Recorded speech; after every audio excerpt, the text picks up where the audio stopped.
तो फ्रेंड्स आज मैं जो कंपेयर करूंगा ये अब तक का सबसे गजब का कंपेयर होगा एंड काफ़ी बढ़िया कंपैरिजन होगा। स्नैपड्रैगन 7S Gen 2 आपको देखने को मिलेगा रेडमी के फ़ोन पे, रेडमी नोट 13 प्रो वाले वर्जन पे।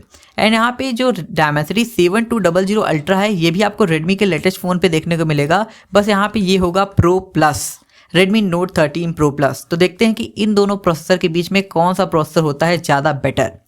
हाय फ्रेंड्स, मेरा नाम है गौरव, आप देख रहे हैं टेक रूम।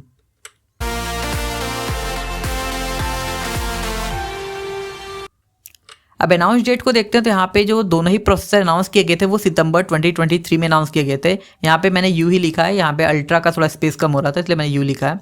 एंड अगर क्लास को देखा जाए तो दोनों ही जो प्रोसेसर आते हैं वो मिड रेंज क्लास में आते हैं। स्नैपड्रैगन का मॉडल नंबर है SM7435AB एंड डायमेंसिटी का मॉडल नंबर जो आपको देखने को मिलेगा वो डायमेंसिटी 7200 वाला ही मॉडल नंबर देखने को मिलेगा, स्लाइटली कुछ चेंज होगा। एंड अगर टीडीपी को देखा जाए तो टीडीपी वाइज यहाँ पे 4 वॉट का स्नैपड्रैगन हो सकता है एंड 5 वॉट का डायमेंसिटी 700U मतलब यू से अल्ट्रा है।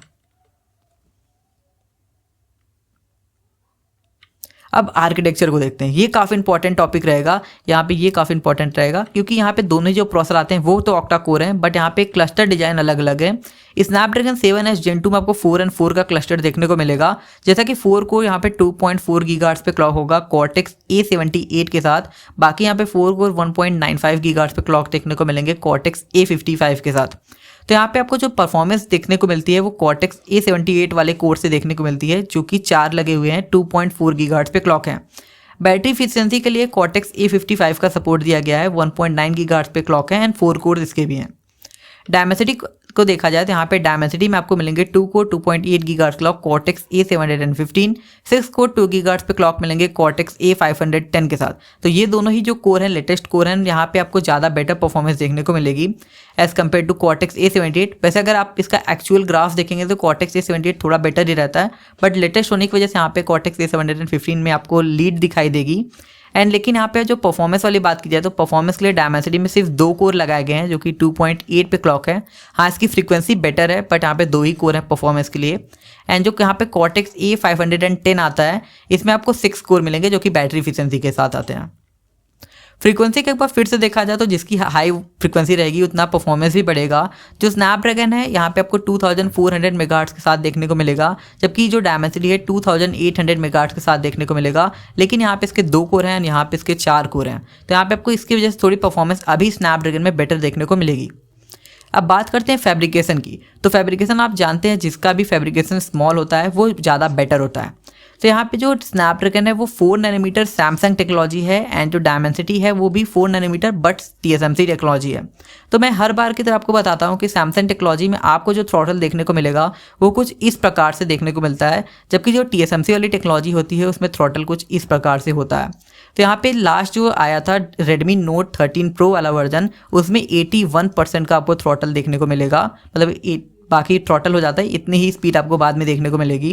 एंड जो 7200 अल्ट्रा है इसका भी कोई थ्रॉटल टेस्ट मुझे मिला नहीं, एंड आई थिंक इसमें कम थ्रॉटल करेगा, ये स्टेबल आपको देखने को मिलेगा। अब बात करते हैं यहाँ पे ग्राफिक सपोर्ट की। तो ग्राफिक सपोर्ट में 7S Gen 2 का जो सपोर्ट आता है वो Adreno 710 के साथ आता है। Adreno 710 यहाँ पे काफ़ी पावरफुल GPU रहता है, जिसका आर्किटेक्चर Adreno 700 है। वहीं पे जो डायमेंसिटी इसमें मिलेगा Mali G610 MP4, ये भी काफ़ी पावरफुल GPU है, इसका आर्किटेक्चर Valo 3 है। तो अगर आपको समझना है कि कौन सा GPU ज़्यादा पावरफुल है तो मैं आगे गेमिंग वाला सेक्शन बताऊँगा, तो आप वहाँ से रिफ़र ले सकते हैं। एंड 3D बेंचमार्क भी बताऊँगा, तो आप वहाँ से भी रिफ़र ले सकते हैं। तो देखते हैं यहाँ पे फ्रीक्वेंसी सपोर्ट को। तो स्नैपड्रैगन जो आपको क्लॉक देखने को मिलेगा 900 मेगाहर्ट्ज़ तक हो सकता है, जबकि स्नैपड्रैगन डायमेंसिटी का भी अभी नहीं आया है। डायमेंसिटी का प्रीवियस वर्जन जो है 1150 मेगाहर्ट्ज़ पे क्लॉक था, मतलब कि 7200 1150 मेगाहर्ट्ज़ पे क्लॉक था, तो मैंने इसका भी 1000 लिख दिया है। आई थिंक ये भी इतना ही होगा। फ्लोटिंग पॉइंट्स को देखा जाए तो फ्लोटिंग पॉइंट स्नैपड्रैगन का जो है 850 क्लोज रहेगा और 900 तक इसमें भी जा सकता है। एंड डायमेंसिटी का भी यही सेम टू सेम रहेगा, 900 और 1000 तक जा सकता है। मेमोरी टाइप सपोर्ट को देखा जाए तो मेमोरी टाइप सपोर्ट में दोनों ही जो प्रोसेसर आते हैं वो सेम सपोर्ट करते हैं। LPDDR5 का मैक्सिमम सपोर्ट करते हैं एंड रैम फ्रीक्वेंसी यहाँ पे 3200 मेगाहर्ट्ज़ की दी गई है। यहाँ पे अगर आप फ़ोन को देखेंगे तो यहाँ पे आपको 7S के साथ देखने को मिलेगा LPDDR4X का सपोर्ट, जबकि आपको Redmi Note 13 Pro Plus में LPDDR5 का ही सपोर्ट मिलेगा, जिसकी वजह से यहाँ पे आपको परफॉर्मेंस डायमेंसिटी में ज़्यादा बेटर देखने को मिलेगी। एंड यहाँ पे स्टोरेज टाइप की बात करें तो दोनों ही जो प्रोसेसर आते हैं UFS 3.1 के मैक्सिमम सपोर्ट के साथ आते हैं। गेमिंग ग्राफिक्स का आइडिया देता हूँ, ये काफ़ी इंपॉर्टेंट रहेगा बाकी सबके लिए। जो स्नैपड्रैगन है इसका डेटा तो मैंने Redmi Note 13 Pro से लिया है, एंड जो Dimensity 7200 Ultra है इसका डेटा मैंने Redmi Note 13 Pro Plus से लिया है। यहाँ पे फ्री फायर मैक्स को देखा जाए तो यहाँ पे आपको मिलेगा 6060 मैक्स हाई का सपोर्ट दोनों ही प्रोसेसर के साथ। मतलब यहाँ पे गेमिंग के मामले में दोनों ही प्रोसेसर काफ़ी बेटर हैं एंड काफ़ी बेस्ट गेमिंग आपको प्रोवाइड करते हैं। बात करें यहाँ पे PUBG मोबाइल मतलब BGMI की, तो 6060 का सपोर्ट अभी मिल रहा है। इन फ्यूचर अपडेट आपको दोनों ही प्रोसेसर के साथ 90 का सपोर्ट मिल सकता है एंड काफ़ी हाई चांसेस हैं। बात करें यहाँ पे ग्राफिक सपोर्ट की, तो दोनों ही प्रोसेसर में आपको HDR अल्ट्रा का भी सपोर्ट देखने को मिल रहा है। एंड कॉल ऑफ ड्यूटी को देखा जाए तो इसमें 6060 सपोर्ट मिलेगा। ग्राफिक सपोर्ट में वेरी हाई के साथ मैक्स तक आप स्नैपड्रैगन में शायद प्ले कर सकते हैं, जबकि Dimensity में वेरी हाई के साथ वेरी हाई तक आप गेम प्ले कर पाएंगे। अब देखते हैं यहाँ पे स्नैपड्रैगन का एंड Dimensity का video capture and video playback support. तो दोनों ही जो प्रोसेसर आते हैं वो 4K at 30 FPS का सपोर्ट करेंगे एंड प्लेबैक भी सिमिलर होगा 4K at 30 FPS का। मतलब इस मामले में दोनों ही प्रोसेसर सिमिलर हुए एंड डिस्प्ले रेजोल्यूशन वाइज भी दोनों ही प्रोसेसर सिमिलर हुए। यहाँ पे सपोर्ट देते हैं 2520 x 1080 पिक्सल्स का। दोनों के पास NP भी मिल जाएगा, इसके पास हेक्सागन 690 और समथिंग मिलेगा, जबकि यहाँ पे आपको MediaTek में मिलेगा MediaTek APU 650। कनेक्टिविटी को अब देखा जाए तो कनेक्टिविटी वाइज यहाँ पे 5G सपोर्ट तो दोनों ही प्रोसेसर कर लेते हैं, 5G सपोर्ट मिल जाएगा। एंड 4G की अगर बात की जाए तो स्नैपड्रैगन में आपको मिलेगा LTE-Cat 18 का सपोर्ट, जबकि Dimensity में LTE-Cat 24 आता है। इसके प्रीवियस वर्जन में LTE-Cat 21 लगा था। एंड ब्लूटूथ टेक्नोलॉजी वाइज यहाँ पे स्नैपड्रैगन में 5.2 मिलेगा, जबकि Dimensity में 5.3, तो यहाँ पे एक प्लस पॉइंट और बढ़ जाता है Dimensity में। वाईफाई टेक्नोलॉजी में तो दोनों ही प्रोसेस सिमिलर हैं, तो यहाँ पे तो आपको कनेक्टिविटी दोनों ही सिमिलर ही देखने को मिलेगी। वैसे ओवरऑल कनेक्टिविटी को देखा जाए तो Dimensity जो है वो ज़्यादा बेटर रहेगा। अब बताता हूँ बेंचमार्क स्कोर। गीक बेंचमार्क 6 का नंबर है, आई थिंक मुझे यहाँ 6 लिख देना चाहिए परमानेंट। सिंगल को परफॉर्मेंस की बात की तो स्नैपड्रैगन 7S Gen 2 का जो स्कोर आता है वो 1007 आता है, जबकि जो Dimensity का स्कोर है 1122 आता है। तो यहाँ पे अगर आप आर्किटेक्चर पावर देखेंगे तो आर्किटेक्चर में ज़्यादा बेटर आर्किटेक्चर आपको इस Dimensity में देखने को मिलेगा। Cortex A715 का सपोर्ट आता है, जबकि स्नैपड्रैगन में आपको पुराना वाला Cortex A78 ही देखने को मिलता है। एंड अगर मल्टी कोर को देखा जाए तो यहाँ पे स्नैपड्रैगन में ज़्यादा कोर हैं, तो 2949 का स्कोर आएगा। वहीं पे जो Dimensity इसका भी स्कोर सिमिलर ही आता है 2994। यहाँ पे भले ही आपको जो परफॉर्मेंस स्कोर है वो कम दिए गए हैं, बट यहाँ पे काफ़ी अच्छा स्कोर निकाल के देता है Dimensity। इसमें आपको 2 पावर के लिए मिल जाएगा, एक तो TSMC का परफॉर्मेंस TSMC, एंड इसमें जो LPDDR5 का सपोर्ट दिया गया है, LPDDR5 का सपोर्ट दिया गया। इसकी वजह से यहाँ पे आपको परफॉर्मेंस थोड़ी बूस्ट देखने को मिलती है Dimensity में। अब देखते हैं यहाँ पे इसके 10 नंबर को। तो जो स्नैपड्रैगन ने क्लॉक है आपको स्कोर देगा 6 लाख क्लोज। वहीं पे Dimensity का स्कोर जो आता है वो 7,62,000 आता है। वैसे यहाँ पे जो स्नैपड्रैगन का आता है ये चाइना वेरिएंट पे आता है, एंड मुझे लगता है जहाँ तक कि इंडियन वेरिएंट पे आपको ये 6 लाख प्लस देखने को मिलेगा।